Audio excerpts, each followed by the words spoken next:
이 차가 처음 등장할 때 진짜 디자인 가지고 말이 많았죠. 야, 이건 뭐 다른 건 모르겠고 일단 디자인 미쳤다, 한국 출시하면 무조건 산다, 이러면서 난리가 났었어요. 솔직히 저도 뭐 디자인은 정말 잘 나왔다는 생각이 보자마자 들더라고요. 원래 자동차 디자인이라는 게 정말 멋있으면 별다른 설명이 없더라도 그냥 처음 딱 보자마자 와, 소리가 절로 나오게 되잖아요. 반면 뭐 무슨 이것저것 설명을 해야 수긍할 수 있는 디자인을 가진 차라면 시장의 평가가 좋지 않은 경우가 대부분이죠. 소나타 K5를 생각해보시면 쉽게 이해되실 거예요. 그런데 갑자기 디자인 얘기를 왜 하냐고요? 오늘 소개할 차가 바로 디자인 때문에 많은 주목을 받았던 차이기 때문입니다. 방금 말씀드렸듯이 한국에 나오면 무조건 산다 라는 반응이 줄을 지은 차인데요. 어떤 차일 것 같으세요? 참고로 현대기아 차는 아닙니다. 미국 브랜드고요. 짐작 가는 모델이 있으실지 모르겠네요. 오늘 이 차를 중점적으로 살펴볼 거예요. 최근 페이스리프트를 거쳐 신형 모델이 나올 예정이라고 하거든요. 해외 소식이 들리니까 또다시 국내 소비자들의 뜨거운 관심이 이어지고 있는데, 이게 국내에서 화제가 되는 이유는 크게 두 가지입니다. 아직 국내 출시도 되지 않은 모델이 왜 이렇게 인기가 많은지, 미국 명령 모델은 어떤 부분이 달라졌는지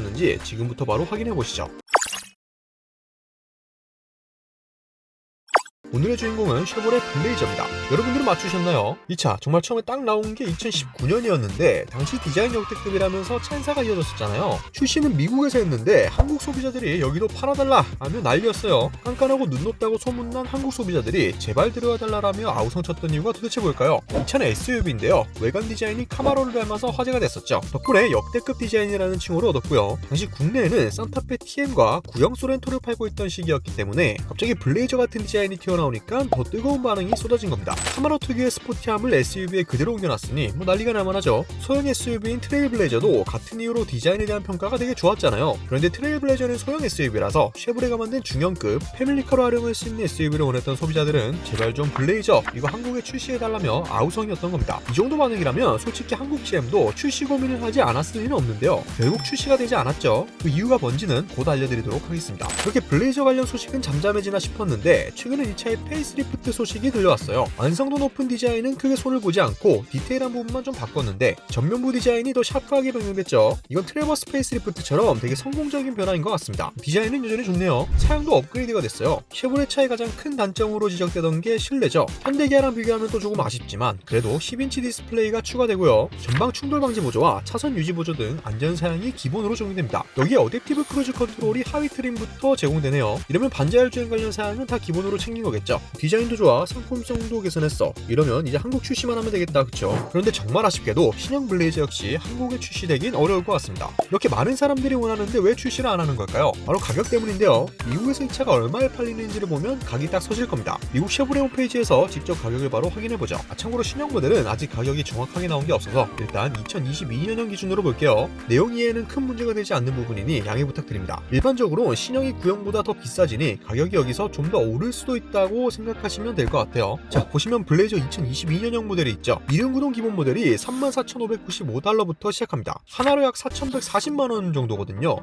아니 잠깐만요. 시작 가격이 4,000이 넘네요. 좀 비싼 것 같은데. 근데 솔직히 누가 최하위 트림 깡통을 사겠어요? 그래도 좀 타고 다닐 만한 정도로 사려면 못해도 3LT 정도는 가야 됩니다. 근데 그러면은 가격이 올라서 바로 4천만원 중반대가 되죠. 만약 광고에 나오는 멋있는 블레이저의 모습을 가지고 싶다면 RS 트림이나 프리미어를 선택해야 되는데 그러면 가격이 42,000불 넘습니다. 5천만원이 넘어가죠. 참고로 이건 이륜구동 기준이고요. 사륜은 45,000불, 약 5,400만원 정도까지 올라가요. 자, 여기까지 들으면 어떤 생각이 드시나요? 그 돈이면 펠리세이드 왜 한국에 들어올 수 없는지 아시겠죠? 이 차는 가격 때문에 제2의 이코노스꼴을 면치 못할 가능성이 매우 높습니다. 정확하게 따지자면 차급도 참 애매해요. 이게 제가 산타페 소렌토를 말씀드렸는데 크기가 딱 산타페 소렌토랑 펠리세이드 사이에 위치하거든요. 그러니까 중형도 아니고 대형도 아니고 이게 국내에 들어오면 정말 애매한 크기라는 겁니다. 이거 미국에 파는 블레이저를 기준으로 말씀드린 거고요. 중국엔 길이를 늘려서 펠리세이드급으로 만든 7인승 블레이저가 있긴 한데요. GM 임원진들은 한국 시장 소비자들의 눈이 높아 중국 모델 수입을 하지 않겠다 라며 못 박았죠.